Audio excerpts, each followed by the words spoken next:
Hello, today is Sunday and it's the last day of my week off, and the Beeb's got to be put away because I need my desk for work tomorrow. This video is going to be very scrappy, but it's mainly a memory aid for me as to where I've got to, because it's going to be Christmas before I get a chance to get this out again. But I thought some of you might like to see what I've been up to. So this Beeb is working fine, but my 80 track disk drive for this is not working. I've mentioned that in other videos.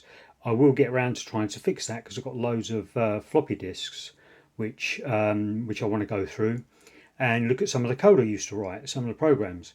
But they're all in the cupboard. I'll be getting those out later on in this video.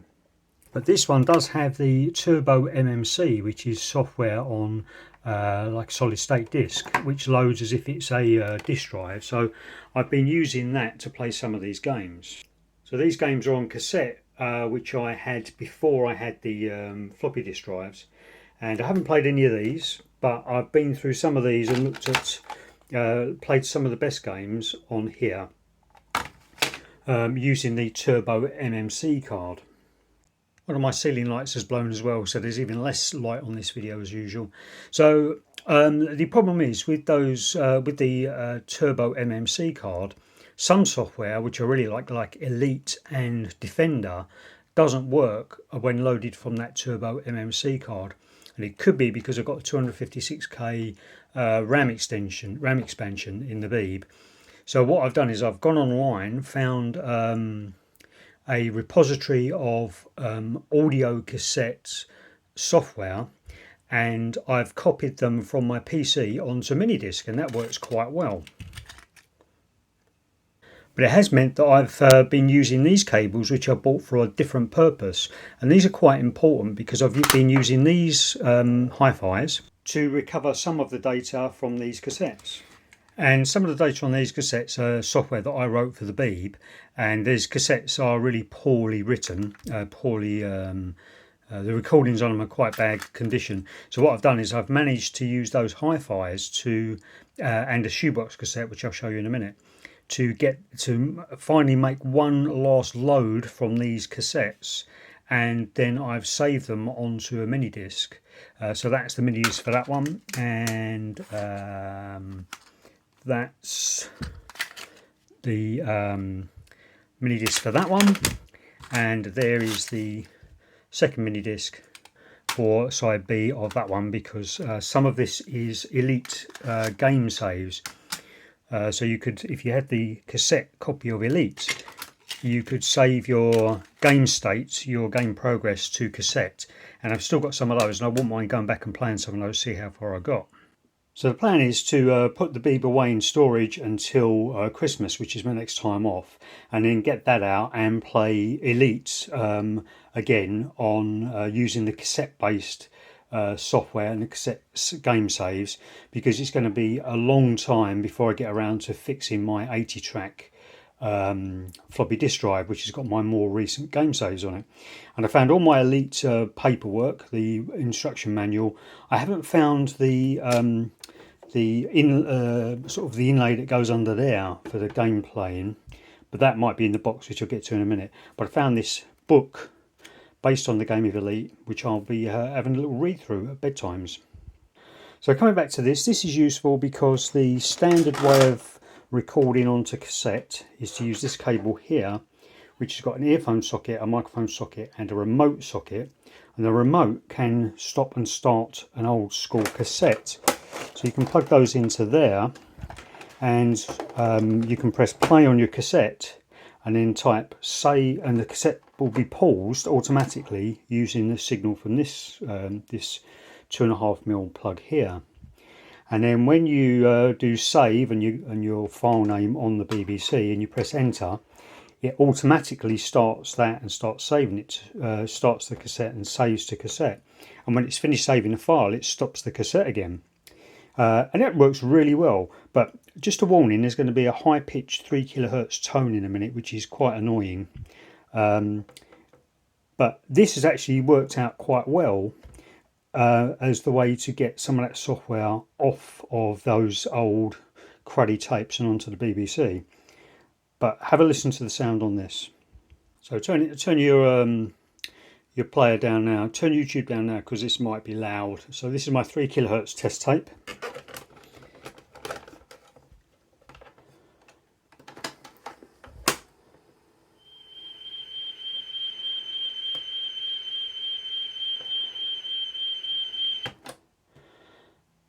That is a 3 kHz tone, and it's supposed to be the same pitch, the same tone all the way through. But that fading in and out, or that change in tone, is what is called wow. So Flutter is a very short vibration in the sound, and that wow, wow, wow, wow, wow type of thing is wow. That's caused by a belt. I'll put a link in the description for when I think I might have repaired this, and I might have put a cheap belt in because I wasn't planning to use it. But despite that noise, this has been useful in getting some of the software off of tape so I can record it onto Minidisc. And where I'm recording it onto Minidisc, it's storing it digitally, but it's an analog sound file. So the computer saves it as digital pulses. I think it's Manchester encoding, and it figures out whether it's a 0 or a 1 for the digital signal by a change between no sound and a sound, or a sound and no sound. It's the change between those two states that tells the computer whether it's a 0 or a 1. So it's a digital data, but it stores it as an analog file, and that's what the cassettes were good for. But of course they deteriorate over time, and the recording quality is not very good. So what I did, instead of recording to tape, I've recorded it to a Minidisc. So it converts that analog sound, so it's a digital signal converted to an analog sound, and then it's stored digitally on a Minidisc, and the Minidisc is going to be much more reliable. So despite those speed variations on this cassette player, I was able to get some software off of those cassettes, but I also had to use these two other hi-fis as well. Right, I told you today would be scrappy, but editing wise, but the purpose of today is not to shoot a video, it's to remind me what I'm doing. So I'm going to cut a load of that bit out that I've just shot, then you'll see that in different videos. But yeah, so the sound on this was quite terrible, but it did work, and I used these new cables which I bought for a different purpose, but I use those with the hi-fis because you don't want to be using this type of 2-pole cable on a hi-fi, because it shorts out 2 of the poles. So the left pole there is the left channel, and then that's the ground on an old style cable for the BBC. But with these stereo ones, the 2 right hand poles there are ground and the right channel, and if you plug one of these into a modern stereo that expects some of these, you're shorting out the ground and the right channel, and it could damage the amplifier, the headphone amplifier in the equipment that you're using. So that's what these do. They take a stereo signal and they take them out to left and right, and then you can just plug in, because it comes out, if it's recorded in mono, you get essentially the same sound on both tracks if you play it in a stereo player. So then I could use the left channel there on the ear plug, and that goes into the headphone socket of the hi-fi, and then the other one, I plug the left channel into the mic socket, and that one goes into the Minidisc player, which I was then copying the data to, and that way it isolates the left and right channels, and you don't damage any equipment. Right, so let's get back to the purpose of the video, which is to remind me what I'm doing in the future, and you might find it interesting as well. So these games I can play all from the Turbo MMC on my original Beeb. These games I probably could too, but I haven't played these, and I haven't played Clax or Pipe Mania or Predator or whatever's on the other side of that cassette, because I can probably play those all from the Turbo MMC, and they're not my favourite games. The exception to that is Elite and Planetoid and Defender, and they're all on the Minidisc, so I can load them from Minidisc. Planetoid and Defender appear to be the same game, the old arcade game Defender, but the Defender one plays better than the Planetoid one.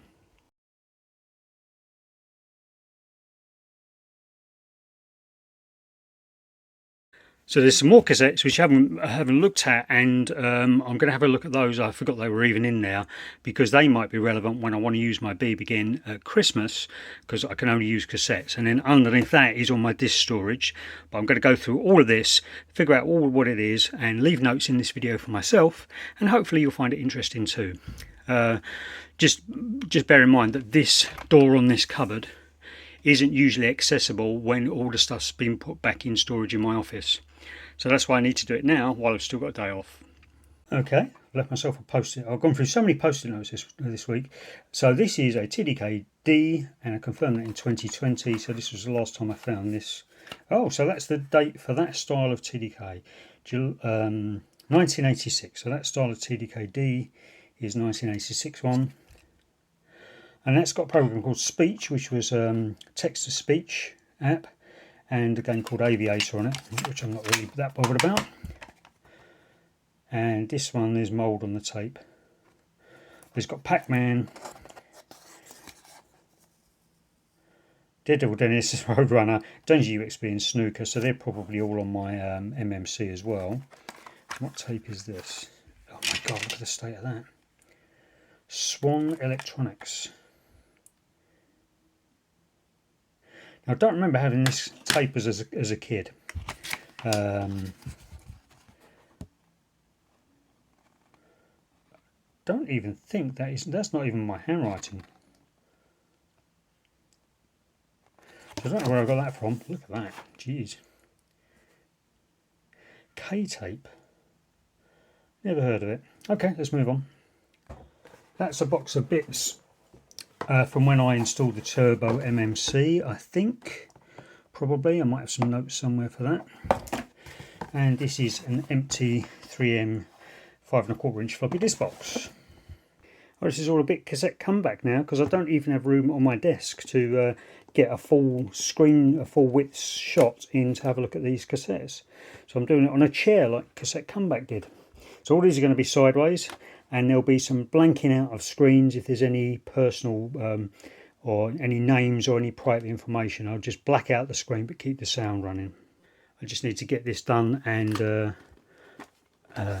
make the editing simple. So, oh, stay that box. God blimey. Audio magnetics. I think I've had some cassettes like this before. So let's go through this quickly.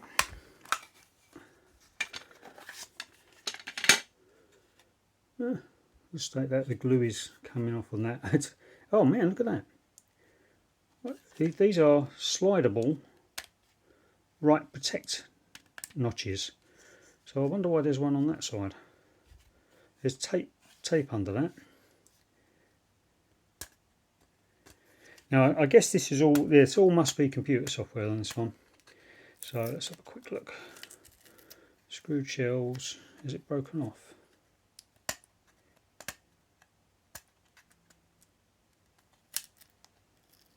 Oh yeah, I think it's broken off. Someone broke it out. It's a bit weird, isn't it? Right, so I don't know what's on that one. Oh, there's some labels in there as well, look.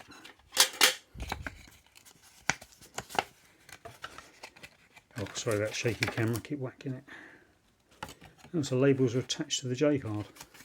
That's pretty cool. Don't know what's on that one. Still got the key in there, don't know if you can see it. Let's put that down there for a minute. Right, so we've got miscellaneous, Queen, I don't know what that is. This isn't my handwriting, I don't think. So where the hell did I get these from?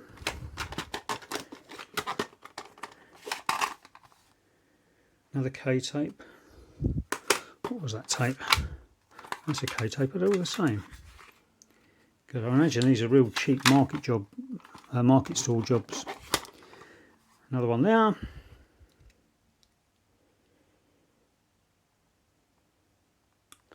Stock market. Some original software. Oh dear.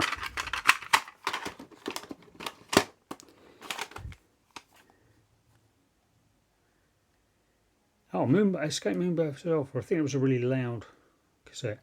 So these are obviously copies of someone's. Oh right, that's my handwriting. So that's a copy of my welcome tape. Oh, it is the welcome tape. There you go. But these I found two of these now. These J cards from W.H. Smith's. They were, I think. I found two which are unused. So now I'll be able to photocopy them onto thick paper and make myself some nice J cards. So we've got some utilities on a Scotch tape, Memdump 2, intro and pass make. Don't know what they are. I think, I found some bits of paper, and there's a utility somewhere which allows you to copy the data into memory and then record it onto another cassette, or it could be a disc. Oh, there it is, Shadow, tape to tape.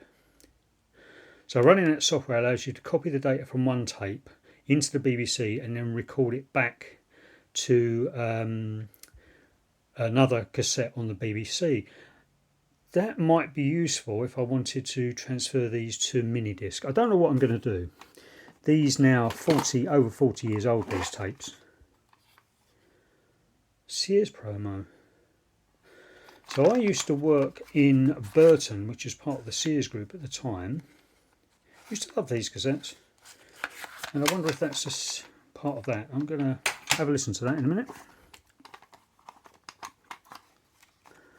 So a lovely Scotch tape, missing a label. It's in a TDK D90 box. Look at that, perfect. And is that used? Brilliant, another one of those J cards. So if I can find 4 of these J cards, I can lay them down on my printer, on the platen on my printer, and then photocopy them on and make replacement J cards. So, oh, look at that lovely Scotch tape there. No idea what's on this. So we'll go through these at Christmas probably, possibly. C15, W.H. Smith's. Finished AO prog. Sorry about the focus. Oh my god! Right, this was what I was trying to recover from those old cassettes. This is a project I was working on called BBC Basic for Beginners, and it basically just explained how to code and what all of the basic commands were. Not basic, all of the easiest to use commands like print, repeat until, procedure commands and stuff like that. And it was a long bit of software, but it was so long it wouldn't all fit into the BBC's 32K memory. So I split it up into about 8 different modules. So, but those cassettes which I showed you earlier on didn't have. There were a few of the modules missing. So I had the first couple of modules and the last couple of modules. Didn't have the bits in the middle one. I thought I'd lost that, but now seeing that, it might all be on that cassette. So that's something for me to do at Christmas. Have a look at that. There's a load of bugs in the code though. That might, so those ones from the cassettes earlier might have been my working copies. That looks like the finished project, so maybe I finished all of that code. Oh, there's some nice cassettes, bit of Tipex on there. Another J card there, by the looks of it. So let's liberate that J card, because that's unused. So I've got 2 in a box, 2 on the desk, and that means I can make myself some new J cards, which will be nice. Sorry about the sniffing. It's very dusty work, this. Oops. So we've got some more games. Oh, Envelope Designer. I think the Envelope was the so the 8-bit sound on a BBC was okay. You could have like single tones, so you can have a range of tones to play simple 8-bit music, but you also had Envelope, which you could make a tone that was a sine wave or something like that. And I think that's what Envelope Designer was. These aren't my tapes. I don't remember any of this.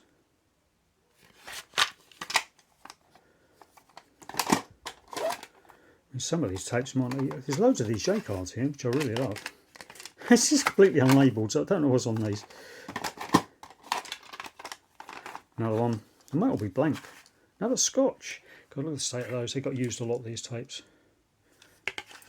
It'd be nice to put some date appropriate music. These will be from those cassettes will probably be from the late 70s or early 80s. And oh my god, I remember this from my youth, this cassette.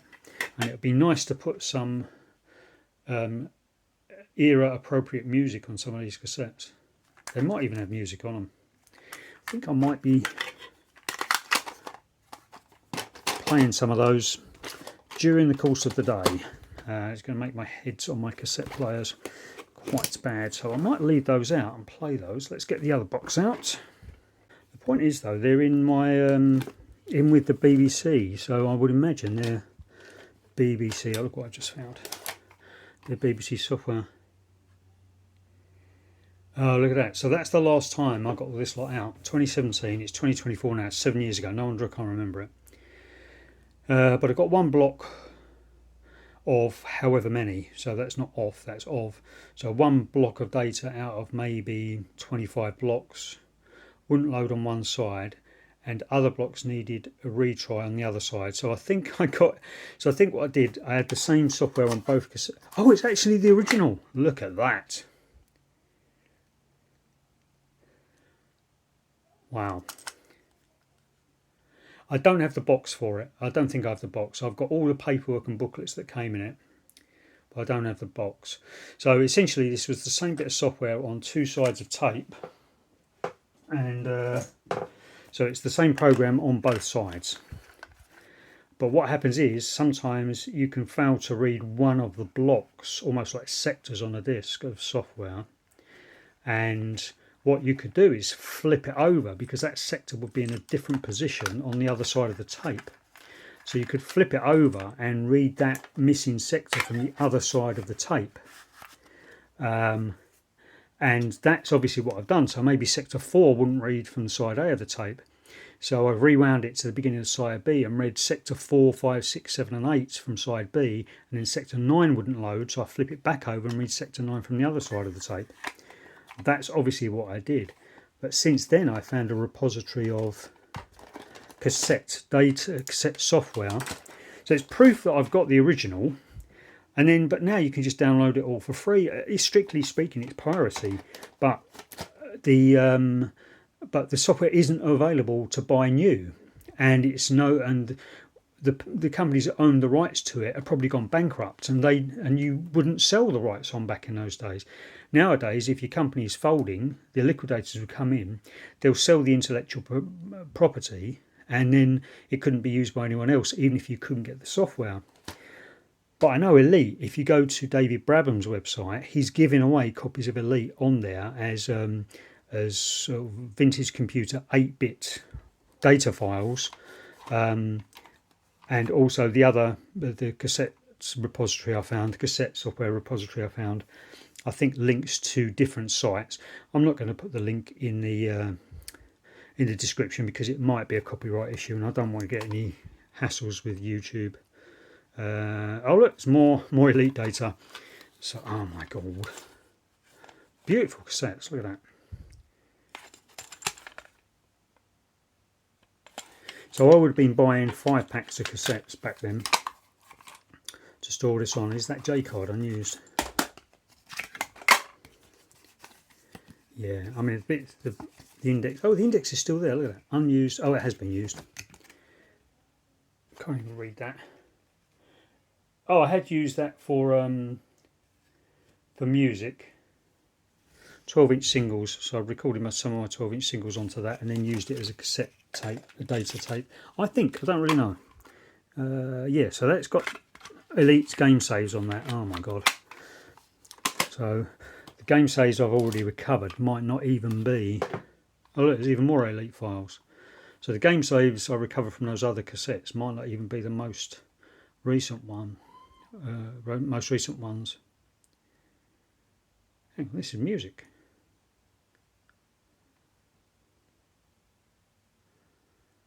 Oh, that I think is Musical Youth. Yeah, so that's Musical Youth. I was quite into Musical Youth back in the day. So, and I've still got the Musical Youth albums. How sad is that? Right, so I think I need to figure out what's on all of these. But it takes so long, because if it doesn't load a block, you can go back and change the volume. Go back, rewind a bit on the tape, change the volume up or down to see if you can get it to do one final read. And it just takes so long. Maybe this will have to be a longer term project. And maybe I'll just have to find somewhere in the house where I can set up my BBC more permanently. I'm a bit puffed out now. And you could quite rightly ask, why am I bothering with all this old technology? And it's a perfectly logical question, and that's because I can and I enjoy it, and it's nostalgia is a powerful force. And the fact is, if I get a game to load on my BBC, then that game is going to play exactly the same as it did 45 years ago. It's still going to be enjoyable for me, but there's no game updates, there's no server takedowns. There's no, the developer hasn't updated it and moved all of the controls around thinking they're doing a good job. It's exactly the same as it was. And here's the manual for the BBC, the user guide. This came with every BBC computer, and it had every command for programming the computer and every function of the computer. I think a section in the back, an index, instruction sets. God, I never got into all of that. Character codes, it was all in there. Everything you could possibly need to know to use this as even an advanced user was in the user guide. So you could learn everything about a piece of technology. And you can't do that nowadays, because your phone, you open the box, you do some operating system updates and put your apps on, and then a week later the apps have changed again, and they've moved around, and you can't learn all the features. So this was my old Walkman. There's no way to repair this. I've watched people repairing similar ones, and the belts have gone in this, and you have to unsolder a load of stuff to get to it. But it had some quite nice features, and I use this as my data recorder for my BBC software as well. It's got line in, line and line out. I'd love to get it working again, because I haven't got the battery. That took 4 AA batteries in like a caddy, and I don't know where that's gone. But it does work on mains, but the belt has had it. So it was a single. It didn't auto reverse. Lovely bit of kit, but it was essentially a dictation machine, but it was stereo, and it had loads of extra features. Everything you could want from a portable player at the time. Stereo mics and everything, stereo volume controls. I'd love to get it working, but it's just not practical to get this one working. I'd have to break it to get to the belts, and I would never be able to get it back together again. Case screws for the Beeb. I'm now crouching down on the floor very uncomfortably. So there's the software for the MMC storage down the back of my other Beeb. Here's some notes that I've made in the notebook. Look at that, I used to love these little books. I still do like little books like this. So that's useful, because I haven't been able to use my BBC because the speaker on it is so loud and it doesn't have a headphone socket. I found a mod that someone's done for a headphone socket that you don't need to screw into the case, but it doesn't come with a volume control. And I haven't got any headphones that have got an inline volume control which would work. So I'm going to look into that once I've got myself sorted out today. But I could use these commands to turn the sound off on the Beeb and play the games in silence when everyone's asleep. There's a few notes in that book, note to self, there's a few notes in that book which will which are about games on the Turbo MMC. So this is the new 40-track disc. Weighs a freaking ton. I reckon that probably weighs about 2 kilograms. Whatever that is in old money. It's one of those. And that probably works, but I don't think I have the right chip in the new computer to run on the 40-track disk drive. And the problem is all my old software, which is in here, is on 80-track discs. So there's my original 80-track disc. These weigh a ton. I might measure these. I'm not getting up off the wall now to go measure them. I might weigh them. My scales are in easy reach. So here we go. That's the 80-track one. Oh, I can't even read that because I'm at a funny angle. £5, 23 ounces. 23 ounces? That can't be right. It's 2.3 ounces. Let's go to modern measurements. There you go, 2.334 kilograms. That's the old 80-track drive. That weighs much more than most laptops now. And I know I've got the cables attached and can't really weigh it properly, but that's the 40-track drive at 2 kilograms. Where were we? Okay, we have two analog joysticks from Voltmace. So these are for the Beeb, and they're not, last time I remember, they're not working. So that plugs in the back of the Beeb, and they're analog. So if you move it, it's not an on-off switch, it's not digital. It actually measures an analog voltage. But the potentiometers, or whatever it is that measures the voltage, they've oxidized. So eventually I'll be taking the screws out of those and repairing those two. So dual joysticks, analog joysticks, that was quite fancy back in the day. And here we are with some software. Okay, so that was some software from a company I worked at from 1990. So I can't show it to you. So it's software for PC in 5¼ inch discs. So they're sealed, so there's 5 of those. They've been used to put the software on there. So it was for an old, PC back in the day, but I'll probably nab those because I can erase those and use them as spare discs, which will be handy. So I didn't know I had those, but I'm not going to show you the name of the company. The company's now defunct anyway, but this one's alright. I'll show you this one. So you have to sort of like depress one of these and then slide it up, and then I think it can stand up like that. Yeah, it stands up like that. So we've got more discs, blank discs. So that's how many's in there? About 10. I'll have to blank this part of the video out because that's got some sort of proprietary information on it from that company. But essentially more discs which look like I've already blanked them. So I was still using this Beeb in the 90s just for playing games and stuff. And these ones, which you just heard me open, are also blank. So there's a lot of blank discs there. That is a nice little floppy disk storage box. Welcome disc oh, so that's when I bought that other Beeb. That other Beeb with the 40-track, the Beeb that's not working with the 40-track disk drive. It was 2018. Disk errors. Okay. Brand new 3M discs. Floppy. Okay, I think this. Oh, what's that? Oh, that's a nut from a keyboard, from the back of the keyboard, I think. That might be useful. So this is my actual software from back in the day. And, oh, hello, goodbye. Oh, it's not what I thought.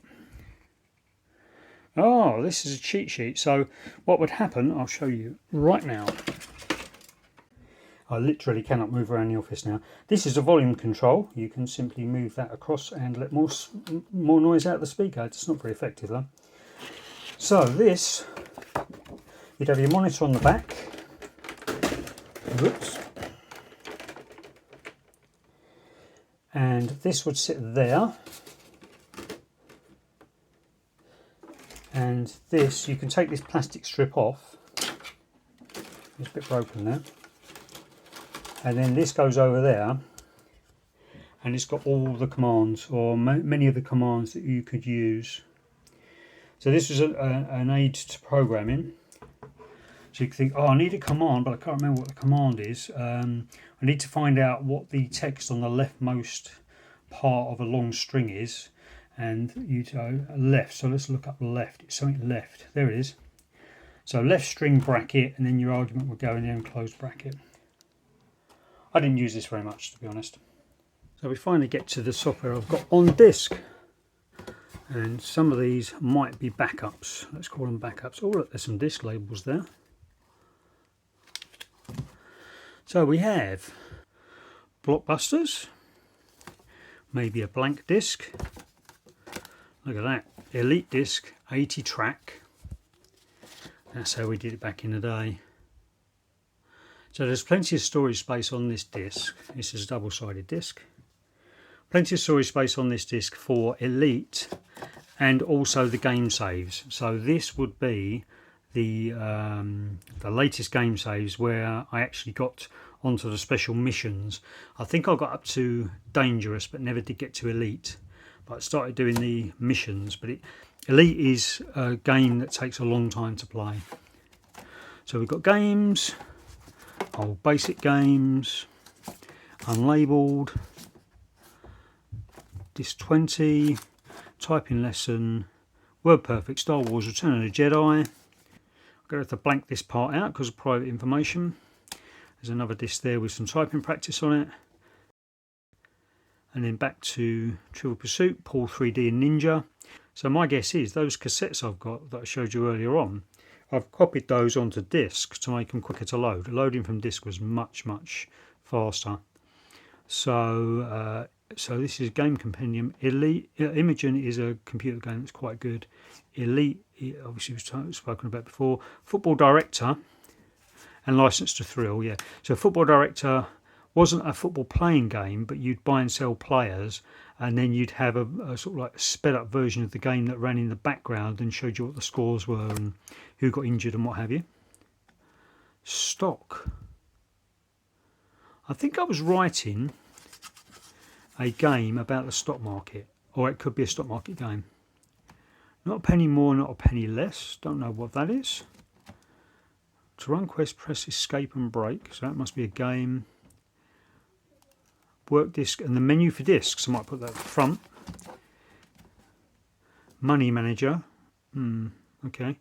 I have to blank out the screen for this part because the next disc is again discs that I've reused. That was from 4/4, so 4th of April 1990. I've reused an old work disc that wasn't needed.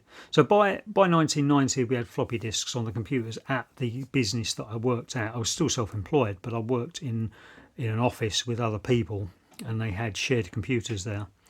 But they had all moved on to floppy disks, so they clearly didn't want the old. They'd all moved on to 3.5-inch floppy disks and they didn't need the 5.25-inch ones. So back to showing you what I can actually see now. So bits and bobs, Star Wars Trilogy, Games Index, that'll be that there.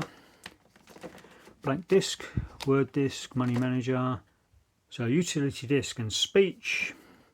And old programs, some unfinished. Oh right, so including MTR. So this is software I wrote. So these are old programs, so stuff I'd written and just then wasn't using anymore, including some unfinished. So this is the sort of stuff I want to look back on. What software was I writing? Probably it wasn't games. It wouldn't have been games. Probably it was more likely, useful software for, I don't know, keeping up to date with my bank account. I really don't know, but I'd like to go through those and have a look and see what I was doing back in the day. That's a backup. Yeah, so that was a backup disc to the other one. That's a game. These look like blank discs. Quite nice quality discs actually, 3M1s. Games disc 1, games disc 2. So these are all the games. These are all games on disc. Didn't use, sounds bad and runs slowly. So that was 2018 when I was testing this out. So I must have had 2018. I must have had the 80-track disc drive working then. Wow. The problem is I've got an employed job now and my own business, which I do part-time. The part-time business used to be 3 or 4 days a week, and I'm still doing that on top of a 5 days a week 9 to 5 job, and I just don't get time to do any of this stuff anymore. So I don't know. I'm going to have to hook it up and see what's going on. Games is 4, 5, 6, 7, 8. On top of that, and I might do a video about this. Oh, this 10's missing. I wouldn't mind doing a day a week of YouTube video shooting and editing. I wouldn't mind I can't. I'm not going to give up the day job because it pays the bills and it's regular and I quite enjoy it. And I love the tech support stuff as well, which I have to do evenings and weekends, and that doesn't leave any free time once you do a bit with the family. But what I'd also like to do is do 1 day a week of YouTubing. But I've decided, I haven't worked out the finances, but I can't do that until it can replace part of one of my, either my business or my day job. But eventually I would like to do 1 day a week of YouTubing, but I'd need at least £200 a week worth of YouTube income. But of course, once I've taken that £200 and taken off income tax and national insurance, it makes it a much lower amount, and I can't give up. I can't give up that amount of income now to do my YouTubing for free for 1 day a week. But I can't see my channel ever getting big enough unless I give up 1 day of work, if you see what I mean. I'm never going to get to that level to be a £200 a week income YouTuber. I get about, on a good month, I get £30 from YouTube itself, and about $10, $9 from my Patreons a month, and then of course I declare that as income for tax purposes as well. So it's really, it buys a few cups of coffee essentially. But I need it to be £200 a week, so £800 a month, in order to give up some of my other paid work in order to do it as a part-time job. I'm never going to get to that level. I've got nowhere near enough subscribers. Right, so these are just games basically. These look like blank discs at the back. Anything on the other side of them? No, just disc care. You say look after your floppy disk. Pause the screen if you want. So I skipped a few discs there for, let's get these closer to the camera. I skipped a few discs there for privacy reasons. So more games, Clacks and Pipe Mania. Again, those are those software on tape that I must have copied across. License to Kill, again, that's software I bought original copies of and copied across. So that's it. That's all I needed to do. That took much longer than I thought. So now I can put all this lot back in storage so I can start work again tomorrow. And then I've got a record using this video of what I've got in storage that I can look at the beginning of the Christmas break, and then play some more Beeb stuff and maybe do some maintenance. So thanks very much. Do the usual. If you got this far in the video, you must like my videos, or you've fallen asleep. In any case, click like, subscribe, and consider clicking super thanks and sending me a few quid for my next coffee. Thanks a lot. Bye. Right, it's much later in the day today, and I'm just about to put all this lot away, and I realised I didn't go through these cassettes. And so I just picked one out at random, which is this one, like the 80s styling on this one. And then I realised it's a C15 computer cassette from Agfa. Now that looked like a TDK J card, so I thought I'd have a look. Then I realised it wasn't TDK, and look what I found inside it. This is the specifications for that TDK cassette. And it goes through the speed and the width. Okay, that's pretty obviously. But it goes through coercivity, the deviation of the recommended bias from the bias setting of the reference tape. Like very, very detailed specifications. So you can pause the video and have a look at those. There's coercivity and retentivity. And a couple of graphs there. Are they the right way up? Yeah, can't fit them on the screen though. And then loads of notes.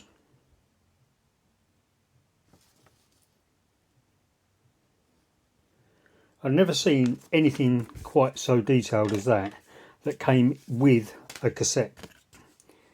You know, you could download it now, perhaps, if they did similar sort of things, if they were still selling cassettes. That's very much like a TDK though. But I was quite impressed with that. So let's have a look at that tape. Not being rewound, obviously. I've got a problem with lighting at the moment because one of my light bulbs is blown in my office. That makes my lighting even worse than normal. Right, so let's have a quick look through some of these other cassettes.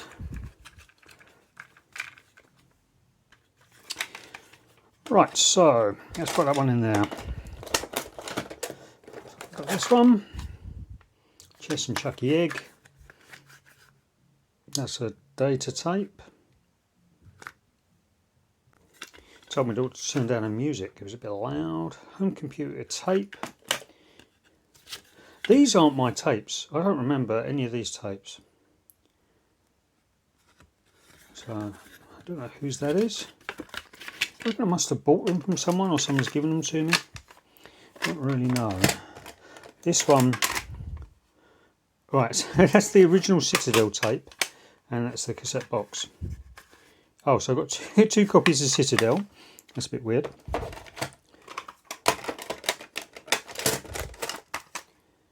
Games, that's not my G. I don't write my G's like that, so we might have looked at these earlier. I remember lots of K tapes.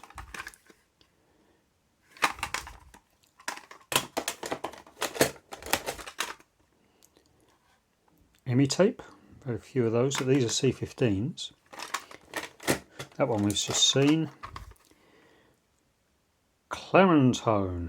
Oh, that looks like it's from medieval times.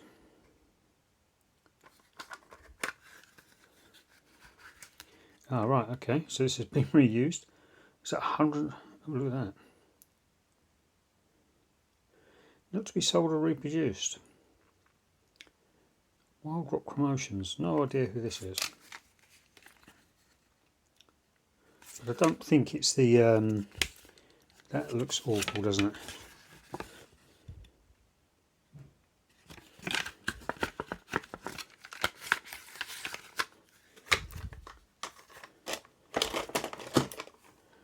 Next up. Oh, an Ampex. I've had an Ampex as well.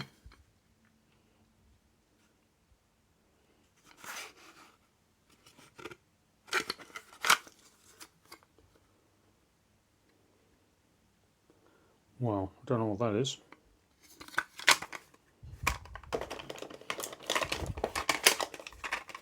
Games 3. Ooh, homemade sticky label.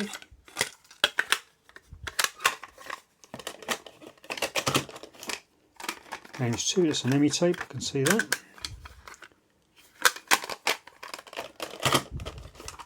More games, K tape. Most of these anyway. Yeah, I don't remember buying these cassettes. 50 basic games? Oh my word. Okay.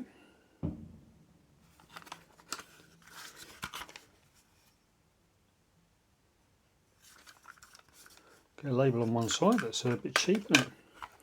50 basic games.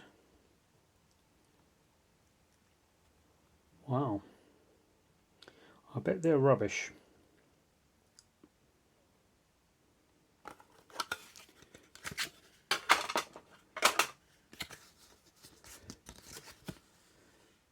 Look at that.